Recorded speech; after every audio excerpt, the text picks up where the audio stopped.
નાનાથી લઈ મોટા સૌ કોઈને ભાવે તેવું આજે આપણે હોમમેડ ચીઝ બનાવીશું. તો આ ચીઝ છે ને એ તમારું ઘરે મેલ્ટ બી થશે અને આ રીતનું ચીઝી તૈયાર બી થશે. આ ચીઝ ખાધા પછી ગેરંટી સાથે કહું છું કે તમે અમૂલનું ચીઝ લેવાનું ભૂલી જવાના છો. બધી ટિપ્સ એન્ડ ટ્રિક્સ શેર કરી છે જેના થકી તમારું ચીઝ બી પરફેક્ટ બનશે, એ પણ પહેલી વારમાં એ ખાતરી સાથે કહું છું. તો જેના માટે આપણે એક મેજિકલ સોલ્યુશન બનાવી લઈશું. તો એક બાઉલની અંદર આપણે 2 થી 3 ટેબલસ્પૂન જેટલું પાણી લેવાનું છે. હવે આની અંદર 1 ટીસ્પૂન જેટલા વજનમાં આપણે 5 ગ્રામ જેટલા લીંબુના ફૂલ લેશું ને આ રીતે ઓગાળી લેવાના છે.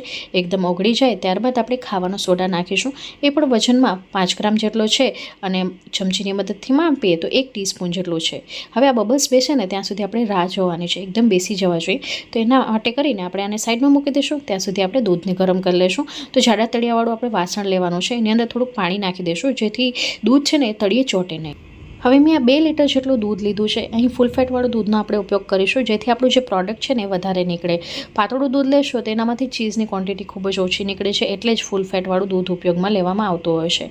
અત્યારે ગેસની ફ્લેમ હાઈ રાખી છે અને આવી રીતે દૂધને કન્ટિન્યુ સ્ટર કરતા રહેવાનું છે અને વચ્ચે વચ્ચે આંગળી નાખીને આપણે દૂધનું તાપમાન ચેક કરવું ખૂબ જ જરૂરી છે. કારણ કે ચીઝ બનાવતી વખતે દૂધનું તાપમાન પ્રોપર હોવું જોઈએ. તો આ દૂધ નવસેક હોવું જોઈએ. નાના બાળકને આપણે જે દૂધ પીવડાવતા હોઈએ છીએ ત્યારે કેટલું ગરમ હોય છે, હાથેથી અડી શકીએ, સહન કરી શકીએ એટલું જ દૂધ ગરમ હોવું જોઈએ. તો અત્યારે આ દૂધ એટલું ગરમ થઈ ગયું છે એટલે ગેસની ફ્લેમને મેં એકદમ સ્લો કરી દીધી છે. હવે દૂધને ફાડીશું, જેના માટે મેં વિનેગરનો ઉપયોગ કર્યો છે.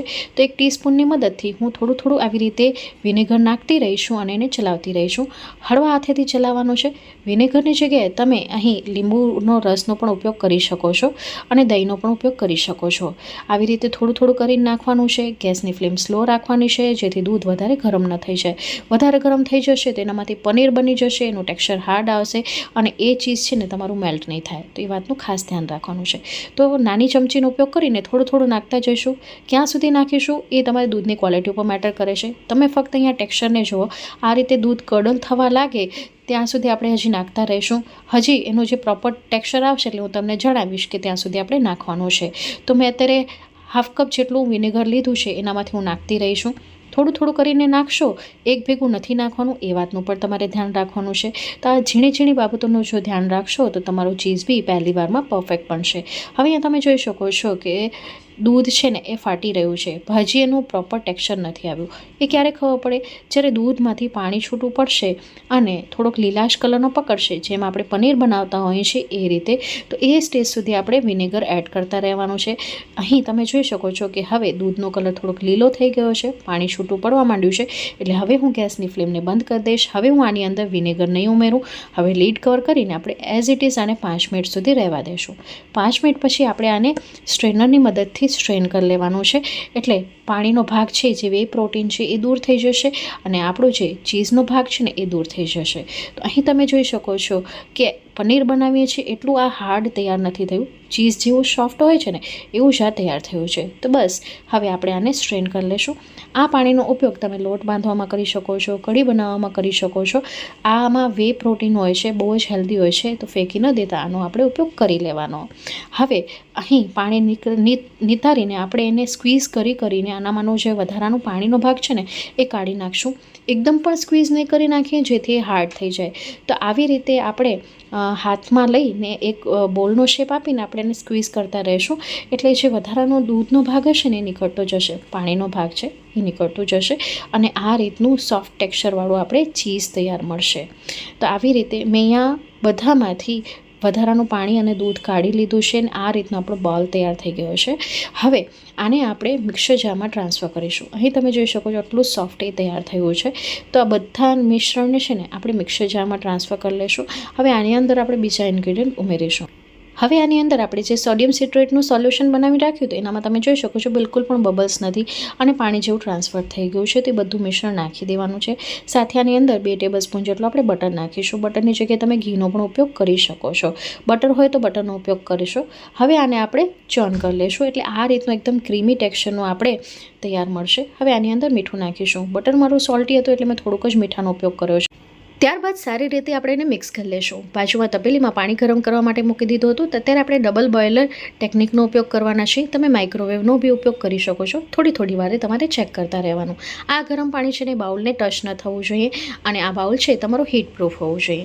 હવે કન્ટિન્યુ ચલાવતા રહીશું. ક્યાં સુધી ચલાવવાનું છે? જ્યાં સુધી આવી રીતે ચીઝના જે રેશા છે ને એ બનવા ન લાગે. જ્યારે આ રીતના રેશા બનવા લાગે ને એટલે આપણે ઠંડુ કે ગરમ કોઈ પણ આપણે 1/4 કપ જેટલું દૂધ નાખવાનું છે અને ફરી પાછું આપણે એને પકવીશું. હવે ક્યાં સુધી પકવવાનું છે? તો અહીં ટેક્સચરનું ખાસ ધ્યાન રાખજો. જોઈ શકો છો આપણે ધીમે ધીમે એમ પકવીશું ને તો આવી રીતે ચમચાથી જ્યારે આવી રીતે પોર કરીશું ને તો બેટર પડશે. હવે આ બેટર છે ને અત્યારે તૂટી રહ્યું છે. તો ક્યાં સુધી આપણે એને પકવવાનું છે? જ્યાં સુધી આ એક જ ધારે પડતું ન થાય. લગભગ 15 મિનિટનો સમય લાગશે. ત્યારબાદ આ રીતે એકી ધારે બેટર પડશે. અહીં ચીઝ એકદમ મેલ્ટ થઈ ગયું છે, કૂક થઈ ગયું છે. ગેસની ફ્લેમને બંધ કરી દઈશ. ક્યાંયથી પણ એ તૂટી નથી રહ્યું. જોઈ શકો છો એકદમ ચીઝી એનું ટેક્સચર આવી ગયું છે. તો બસ આ પરફેક્ટ સ્ટેજ છે. હવે આને આપણે મોલ્ડની અંદર ટ્રાન્સફર કરી લઈશું. તો અહીં મેં ડબ્બાનો ઉપયોગ કર્યો છે જેને બટર કે ઘીથી તમારે ગ્રીસ કરી લેવાનો છે. સજેશન આપીશ કે જો તમારી પાસે સિલિકોનનું કોઈ બી મોલ્ડ હોય ને તો એનો ઉપયોગ કરશો જેથી એને ડીમોલ્ડ કરવું ઇઝીલી રહે. ડબ્બામાં તમે ડીમોલ્ડ બહુ ઇઝી નથી કરી શકતા. હવે આવી રીતે આપણે બધા મિશ્રણને ડબ્બાની અંદર ટ્રાન્સફર કરી લીધું છે. જોઈ શકો છો ઉપર બબલ્સ આવી ગયા છે જે ચીઝમાં હોય છે. તો એકદમ પરફેક્ટ ચીઝ તૈયાર થયું છે. હવે મારી પાસે અત્યારે ક્લીન રેપ નહોતું તો ક્લીન રેપ હોય ને તો ઉપર ઢાંકી દેવાનું જેથી એનામાં સડ ન પડે. હવે મેં આને ઓવરનાઇટ ઠંડુ કરવા માટે ફ્રીઝમાં રાખવાનું છે. ફ્રીઝરનો ઉપયોગ નથી કરવાનો. તો ઓવરનાઇટ મેં મૂકી દીધું હતું. તમે 4 થી 5 કલાક પણ મૂકી શકો છો જો ટાઈમ ન હોય. ઓવરનાઇટ આ ચીઝ સેટ થઈ ગયું છે. હવે આને આપણે ડીમોલ્ડ કરી લઈશું. તો જો તમારું પનીર પણ બજાર જેવું સોફ્ટ ન બનતું હોય, એ ક્રમ્બલ થતું એટલે કે બુરું બનતું હોય તો આવા સોફ્ટ પનીરની રેસિપી મેં આનાથી આગલા વિડીયોમાં શેર કરી છે. તમે જઈને આ વિડીયો જોઈ શકો છો. એકદમ બજાર કરતાં પણ સોફ્ટ તમારું પનીર ઘરે થશે. તો આના વિડીયોની લિંક હું નીચે ડિસ્ક્રિપ્શન બોક્સમાં આપી દઈશ ને ઉપર આઈ બટનમાં આપી દઈશ. હવે આ ચીઝને આપણે ડીમોલ્ડ કરી લઈશું અને મનગમતા પીસીસમાં આપણે કટ કરી લઈશું. હવે આ ચીઝને સ્ટોર કરવા માટે તમે ક્લીન રેપનો ઉપયોગ કરી શકો છો, એલ્યુમિનિયમ ફોઇલનો ઉપયોગ કરી શકો છો. એનામાં રેપ કરીને એરટાઇટ કન્ટેનરની તમારે અંદર રાખી દેવાનું. તમારો ચીઝ બગડશે નહીં. અહીં તમે જોઈ શકો છો ચીઝનું ટેક્સચર કેટલું સરસ આવ્યું છે. તો મેં અહીંયા ચોરસ પીસીસમાં કાઢી લીધા છે. આ ચીઝ તમારું મેલ્ટ બી થશે. જોઈ શકો છો ઉપર શાઇન કેટલી સરસ આવી છે. તો આ ચીઝને હું તમને ખમણીને પણ બતાવીશ. જે બજારમાં ચીઝ મળે છે ને એના જેવું તમારું ચીઝ ઘરે તૈયાર થશે. જોઈ શકો છો પરફેક્ટ ટેક્સચર છે, પરફેક્ટ સ્વાદ છે. એકવાર બનાવશો તો જ તમને ખ્યાલ આવશે. મારી રેસિપી તમે કયા ગામ, કયા શહેર, કયા મેગા સિટીથી જોવો છો એ પણ કમેન્ટ બોક્સમાં લખીને જણાવશો જેથી મને પણ આનંદ થાય કે મારો વિડીયો દેશના કયા ખૂણા સુધી પહોંચ્યો છે. હવે અહીંયા બ્રેડ ઉપર મેં ચીઝના ટુકડા નાખી દીધા છે. ચીલી ફ્લેક્સ અને થોડુંક પીઝા સિઝનિંગ નાખીને આપણે આ બ્રેડને શેકી લઈશું. તો બંને સાઈડ બટર લગાડીને મેં બ્રાઉન રંગનું થાય ત્યાં સુધી શેકી લીધું છે. હવે ચીઝ મેલ્ટ થાય ને એ માટે કરીને આપણે ઢાંકીને એને પકવીશું એટલે ફટાફટ ચીઝ આપણું મેલ્ટ થવા લાગશે. તો વિધિન અ મિનિટની અંદર તમે જોઈ શકો છો કે આપણું ચીઝ એકદમ મેલ્ટ થઈ ગયું છે. એકદમ ચીઝી સેન્ડવિચ આપણી તૈયાર થઈ છે. આ ચીઝને તમે બાળકોને ખવડાવી શકો છો બેફિક્ર થઈને, કારણ કે આ ચીઝ આપણે ઘરે બનાવેલું છે. જોઈ શકો છો એકદમ યમી ચીઝી આપણી સેન્ડવિચ તૈયાર થઈ ગઈ છે. તો આજની આ રેસિપી કોઈ પણ કારણસર ગમી હોય અથવા હેલ્પફુલ રહ્યો વિડીયો તો પ્લીઝ વિડીયોને લાઇક કરજો, કારણ કે તમે એ કરવાનું ભૂલી જાઓ છો. ચાલો ફરી મળીશ આવી જ નવી ઇન્ટરેસ્ટિંગ રેસિપી સાથે. ત્યાં સુધી આવજો.